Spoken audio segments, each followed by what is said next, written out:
Greetings to all of you, my dear sisters and brothers, and my dear friends. A warm welcome to all of you from your Pastor Yeti. I hope all of you had a great weekend. Whatever you did, I hope you had joy in it.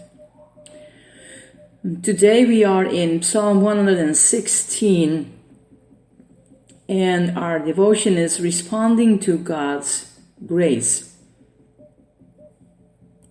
And our key verse for today is, I love the Lord because He hears my voice and my supplications. Because He has inclined His ear to me. And therefore, I shall call upon Him as long as I live. This has always been one of my favorite psalms, perhaps because of the way it begins. I love the Lord because. It is always a blessing just to pause and think of all the Lord has done for us, to meditate on His marvelous, matchless character, and to be reminded of why we love Him. The list would be endless, but the psalmist compiles them into three distinct categories. First, he said, I love the Lord because He hears my supplication and inclines His ear to me. We all go through times of distress and sorrow. There are times we feel that things are hopeless. It's like I'm talking to myself. And it is as if the cords of death encompass me.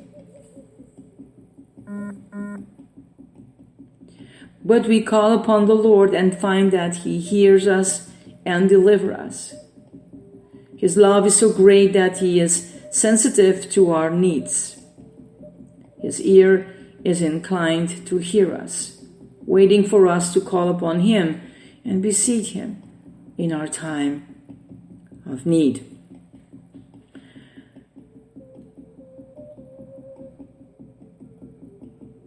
And the second one, I love the Lord because He is gracious, righteous, and compassionate. When we are brought low, humbled, and humiliated, usually due to our own sin and failure, God does not gloat over our suffering, reminding us of our wrong choice. He saves us and lifts us up, returning us to a restored relationship and rest. This is one of the most important things in your life, to remind yourself. When things go wrong, what you did make wrong decisions, like everyone makes wrong decisions, there's always the grace and mercy and compassionate God. He will discipline us or correct us in a way that by His Holy Spirit He will lead us to face, of course, where we went the wrong way and bring us back. He will not turn His face from us. He takes care. But it's difficult sometimes to understand in our human perspective that really He is the same yesterday and tomorrow and forever. So it's easy to guilt yourself over things you did wrong to yourself in the face of God and to others. But we have to remind ourselves, because guilt can block your life and takes the light from us. Of course, when there is wrongdoing and we, of course, sinned, there is forgiveness with an upright heart. We can remind ourselves in the psalm when David wrote the psalm that he said, "Don't take thy Holy Spirit from me, Lord. Restore unto me the joy of thy salvation." And these are strong remind words to build us up again. You have to remind yourself, and also I have to do that. So in the third point he's viewing with us, the psalmist, he said, "I love the Lord because he has rescued my soul from death, my eyes from tears, my feet from stumbling." Whoa. Not only does he save us from the condemnation of sin and the penalty of death, he heals our pain and comforts us in our sorrows, and then keeps us from stumbling and falling into sin again. That is what I was mentioning that a couple of seconds, may I say so, that to all of us, that we have to remind ourselves, not to remind ourselves daily how bad we're doing. So it makes us so guilty that we cannot even get up anymore. That's not a good style of living. He heals our pains and comforts us in our sorrows, and then keeps us from stumbling and falling into sin again. So what is our response to all that the Lord has done for us? What shall we render to the Lord for all his benefits? We love him, and therefore our response will be to call upon him as long as we live. Walk before the Lord faithfully in fellowship with him throughout his life. Accept his salvation and lift it up in praise to him. Commit our life to the Lord and live as a testimony to him before others. Recognize how precious his provision is for us, even in death. Offer a sacrifice of thanksgiving, always calling on the name of the Lord. If we love the Lord, it will be evident to others.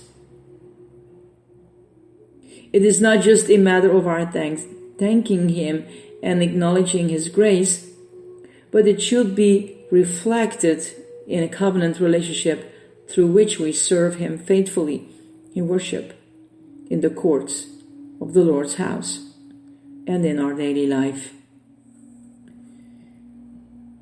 Come with me in my prayer moment. I love you, Lord. Thank you for hearing my prayer, responding to my need, and delivering my soul. I will live for you and call upon your name as a testimony to others. And help my life to be a reflection of my love for you.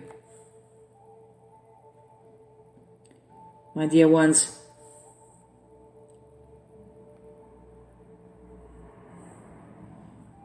in all we do,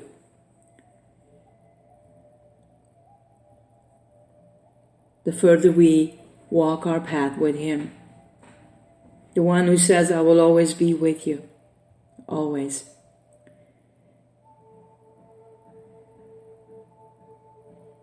God is ever present.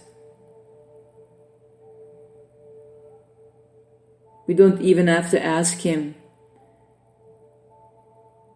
of his presence, because he is here. And wherever we step out, He is there. The omnipresence of Christ in our life. The Spirit is dwelling in you, and the Spirit will reveal to you what needs to be done in transforming your life. He will help you with that, because He is your counselor. He is your advocate. He is everything that you need in every step, in every thought, in every emotion, in every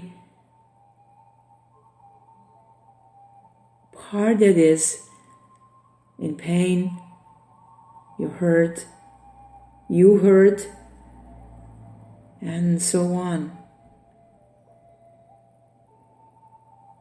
The omnipresence of Christ.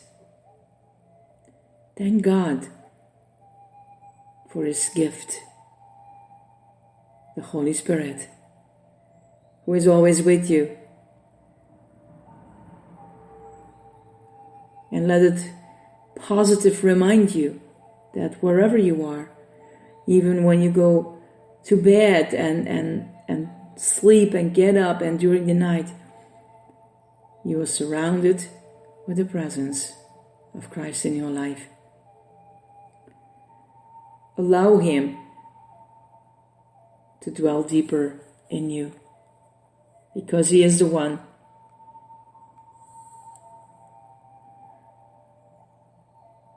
He is the right source.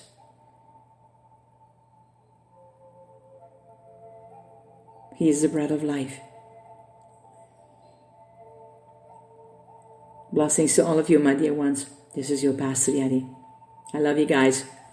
Bye.